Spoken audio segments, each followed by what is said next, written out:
What's up, scholars? We are back and we are talking about more amazing science. And today we are continue talking about structures and functions. Remember that structures is how something is made. The function is what it is made to do. Yes, my hand is made in a specific way, but it allows us to be able to grab things and to make tools and to be able to manipulate and hold and grab and climb and do all kinds of unique things. Just like our big toes on our feet and our little toes on our feet, they are very specifically designed to allow us to do that perfect task of walking the way we do and running the way we do and jumping the way we do and balancing the way we do. They are all important. You don't think they're important? Lose your big toe. You're going to see balancing is not an easy thing. Oh my goodness, almost impossible without that toe. Makes it very, very difficult. Not impossible, but much more difficult. So we're going to be looking at some other organisms today. For the second set of organisms, I'm actually going to put some organisms up, and what I want you to do is I want you to compare and contrast these structures and the functions of the organisms that I'm going to put up. Now, what does it mean to compare and contrast? Well, compare and contrast is I'm looking for things that are similar, I'm looking for things that are different, and then as scientists, we're going to ask the question, why do we think these organisms are made differently?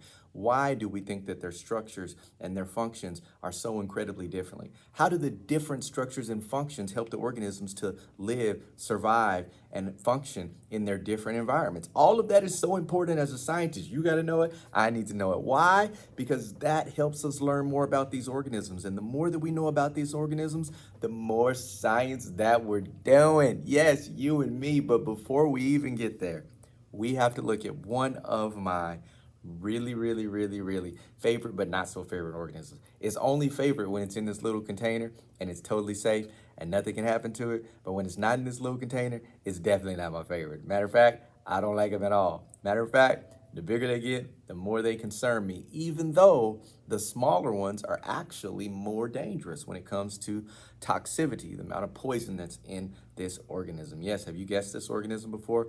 This organism was in a lot of movies. Matter of fact, Dwayne The Rock Johnson, he was called the Blank King. Now that one's definitely for your teachers because that's going to be too old for you. Yes, because none of you even know what the Scorpion King was. But yes, that's the organism that we are looking at today. We have a scorpion. Oh my goodness. Look at that thing. It is huge. What do you notice about the structures of this scorpion? I'm going to try to tilt it a little bit so that we can, oh, there it is right there. Look at that tail, scholars. Look at that.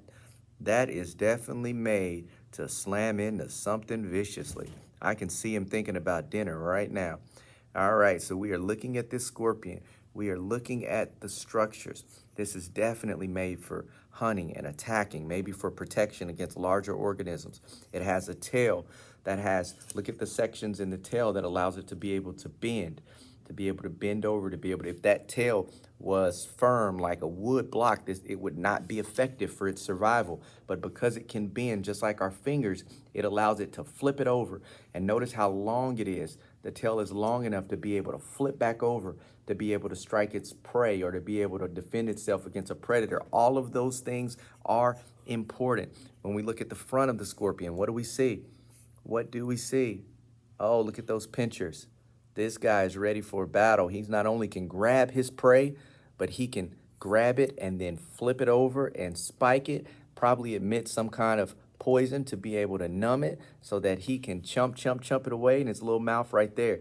Yes, the scorpion is too cool. What do you notice about the scorpion? What do you see? Is there anything that sticks out to you? This thing is huge, isn't it? Oh, scholars, science is just too cool. Tilt it a little bit, see if you can see that picture again. Oh, stay out the way of that thing. That's not gonna be fun if it gets you. It's just not gonna be fun if it gets you. Now, about scorpions, one really cool thing is the bigger the scorpion, actually, the less dangerous they are. But the smaller the scorpion, you really have to be careful because the toxicity level in a lot of them, the amount of poison, the potency of the poison seems to increase with a lot of the smaller scorpions. So you really have to be careful. Of course, the bigger ones look scarier, But actually, it's the small ones that you really got to watch out for, just like on the playground. And big dudes, they look scared, but it's them small ones.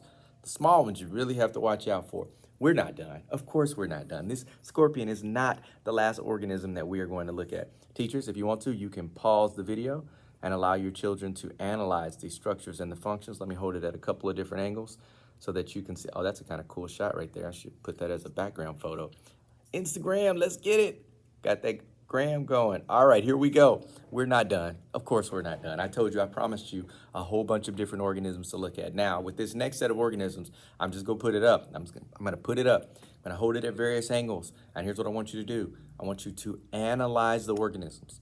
Analyze the organism. I want you to look at how they're made. I want you to ask yourself, what do you think that structure allows it to be able to function by doing? How do you think that those things working together is going to help it to survive? How do you think it's going to help it to stay alive? How do you think it's going to help it to hunt? How do you think it's going to help it to acquire energy? How do you think it's going to help it to maybe build a habitat? There's so many different ways that you can take this. But you, as the scientist, you have to be able to look at it. You have to be able to think about it. You have to be able to ask the difficult questions and then come to some rational conclusions about why you think that the organisms are made the way that they're made. Now, here's what we're going to do. After that, in scientific inquiry, that's where we would actually have to go out and study them. We would have to watch them in their natural environments. We would have to watch them interact with their environment, watch them interact with their prey, and then we would get to see if our conclusions that we drew were actually accurate. And that's what we call doing science. It's a really cool gig. Matter of fact, there are scientific jobs that you can get that does this. There's a bat scientist. That's all he does. He studies bats all day long. If you're the kind of person that like that spider, I don't know where I put the spider, but if you like that spider, there are scientists that study spiders all day long. I'm not going to do it, but you can have a great time. Here it is. Y'all ready for this set of organisms, all right? Now, I know you've seen these before, but I don't know if you've seen them like this. Okay, this is going to show you some variation amongst organisms. Here we go. The next set of organisms that we're going to look at are actually... Whoa, it's a bunch of them. Look at that. So at the bottom right here, you see it's a giant grasshopper. And is that not amazing? Look at the colors on the wings. Why do you think that it's colored the way that it's colored?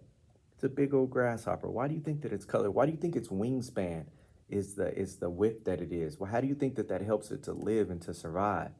And then around there, you're going to see all kinds of beetles. Variations in beetles.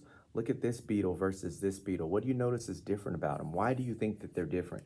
Why do you think that they look so different? How do you think that their differences help them to survive in different environments? How do you think that their differences help them to be able to compete, to acquire energy, to be able to compete, to stay alive, to be able to compete, to be able to reproduce? Like, how do you think that the different structures that they're made in is helping them to do that? Now look, here's another grasshopper at the bottom. I'm not sure if that's the exact same kind. It looks very similar, but it looks a little bit smaller than the other grasshopper. Oh, but look at that. Oh my goodness. Notice those long back legs.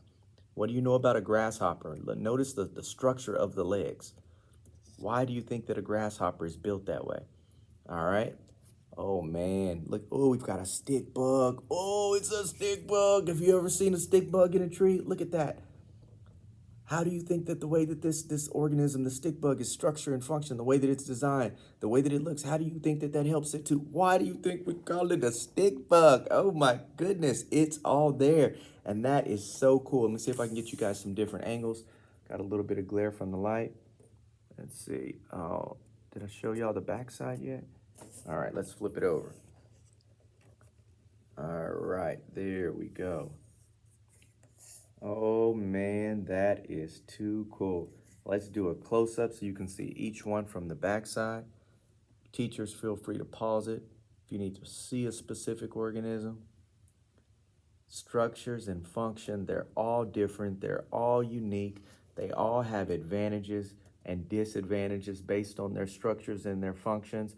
And all of the things that they have, it helps them to live, it helps them to survive, and it helps them to compete. Scholars, I hope that you enjoyed our little bit of tour through the Museum of Bug Life with Mr. Washington. And there's more. Yes, there is more. The next video we're going to do, there's going to be more. Why? Because I want you to be able to experience and look at all kinds of various organisms so that you can draw some rational conclusions, so that you can understand what a structure is and how those structures function and how those functions help the organisms to live and survive in their environment, how it helps them to compete, how it helps them to protect themselves, how it might help them to hide. It might be some form of an adaptation. There is so much science left for us to talk about. Scholars, we will be back on soon with more amazing science.